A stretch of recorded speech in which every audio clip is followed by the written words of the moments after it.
Hello students, आज हम लोग मैथ्स का चैप्टर 7 आगे कंटिन्यू करेंगे और आज हम लोग पढ़ेंगे एक्सरसाइज 7.2 क्वेश्चन नंबर 1 से शुरू करते हम लोग।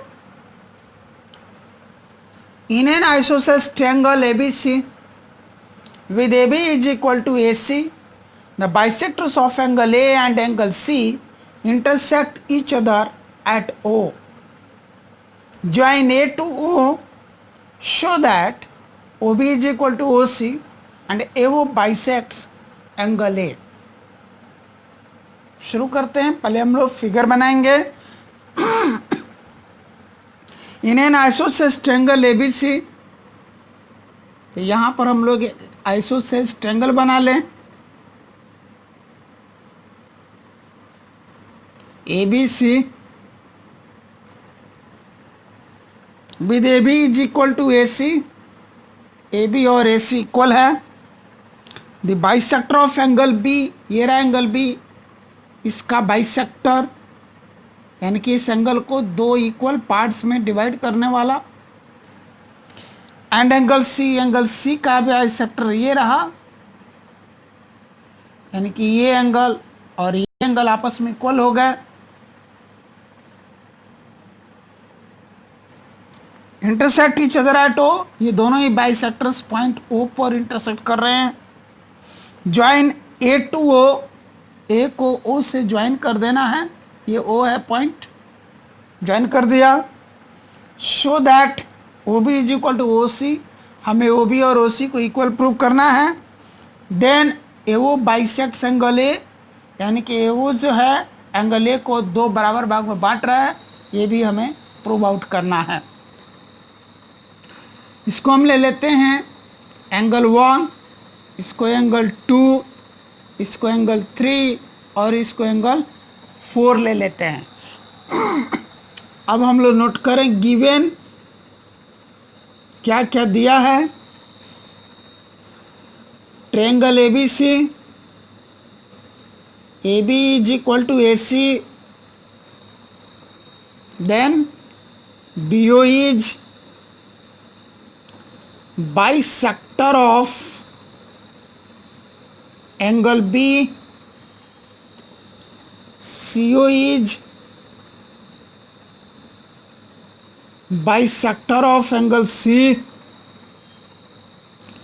To prove TP, प्रूव करना है फर्स्ट पार्ट में OB is equal to OC, और सेकेंड पार्ट में प्रूव करना है AO bisects angle A।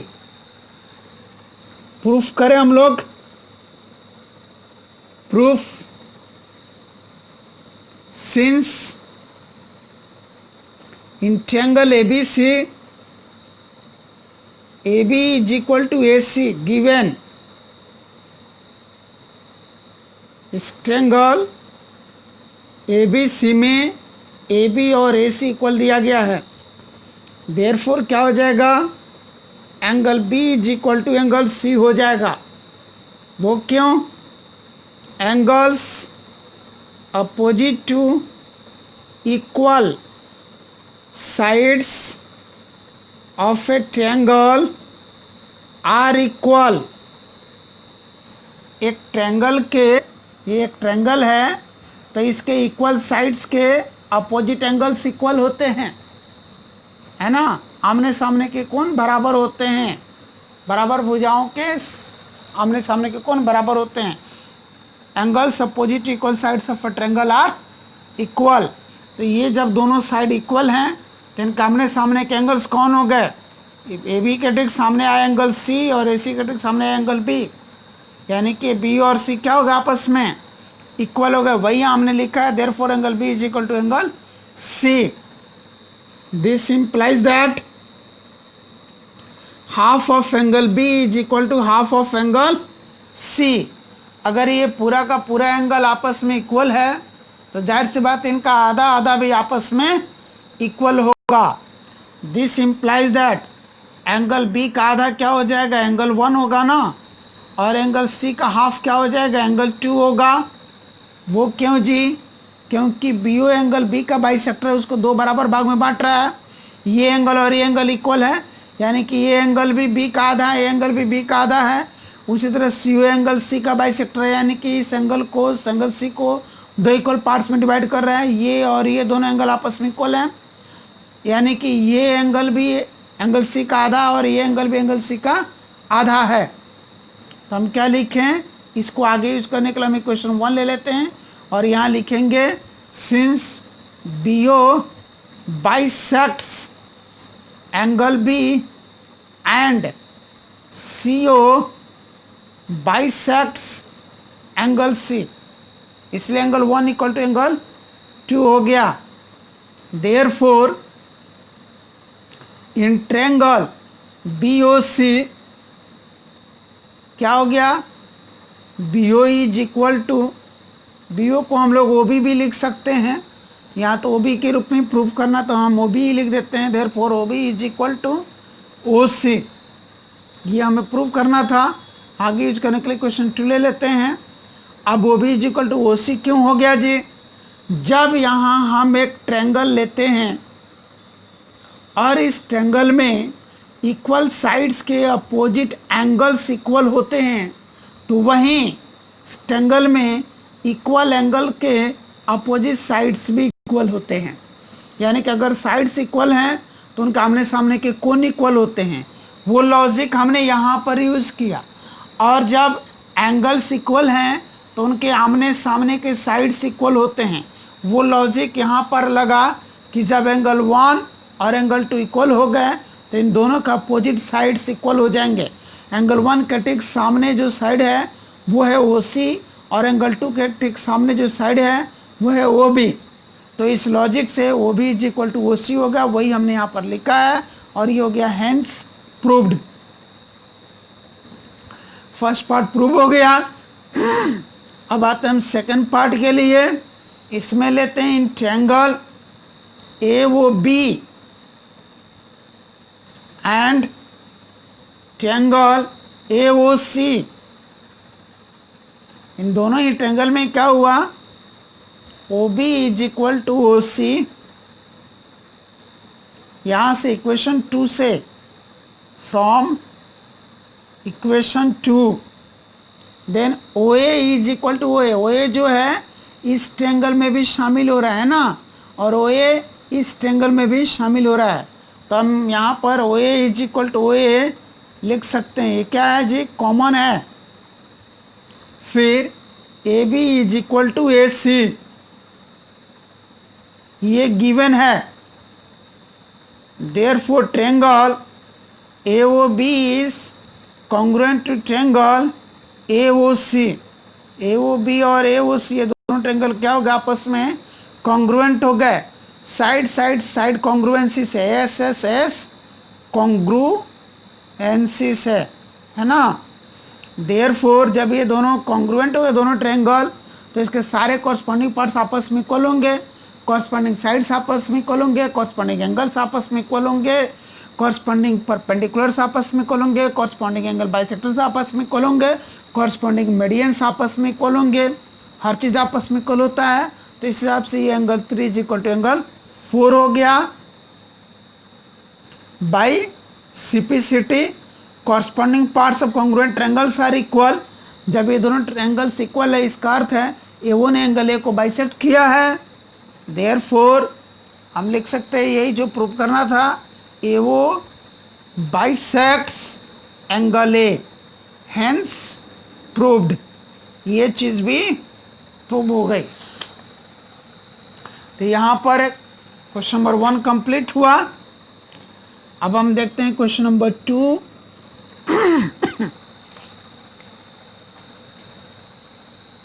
In triangle ABC, इस बार फिगर गिवन है क्वेश्चन में, एबीसी ये रहा। AD is perpendicular bisector of BC. AD जो है बीसी का परपेंडिकुलर बाइसेक्टर है, यानी कि बीसी पर यह परपेंडिकुलर भी है और बीसी को दो इक्वल पार्ट्स में डिवाइड भी कर रहा है। BD is equal to CD, equal parts में ये डिवाइड भी कर रहा है। show that triangle ABC is an isosceles triangle in which AB is equal to AC। हमें शो करना है कि ट्रायंगल ABC एक आइसोसेलेस ट्रायंगल है जिसमें AB is equal to AC है। अब हम शुरू करते हैं क्वेश्चन नंबर 2। फिगर बनाए पहले हम लोग, यही हमारा गिवन फिगर है। A B C A D, इसको एंगल 1, इसको एंगल 2 ले लेते हम लोग। गिवन नोट करें, गिवन है triangle A B C, then A D is perpendicular bisector of B C. AD is perpendicular bisector of BC, that is, इसका अर्थ क्या हुआ, AD BC पर परपेंडिकुलर है, यानी कि एंगल 1 और एंगल 2 दोनों इक्वल हो जाएंगे 90 डिग्री के। Angle 1 is equal to angle 2 is equal to 90 degree. आगे यूज करने के लिए हम इसको इक्वेशन 1 ले लेते हैं, और परपेंडिकुलर बाइसेक्टर का अर्थ हो गया कि BC को 2 इक्वल पार्ट में डिवाइड कर रहे हैं, यानी कि BD is equal to CD and BD is equal to CD। आगे यूज करने के लिए इसको इक्वेशन 2 ले लेते हैं। TP हमें प्रूफ क्या करना है, triangle ABC is an isosceles triangle. ABC एक आइसोसेल्स ट्रायंगल है। प्रूफ, यहाँ पर ये ट्रायंगल हम ले लेते हैं ADB और ADC। In triangle ADB and triangle ADC, इन दोनों ही ट्रायंगल्स में क्या है, BD is equal to CD। यहाँ से फ्रॉम इक्वेशन 2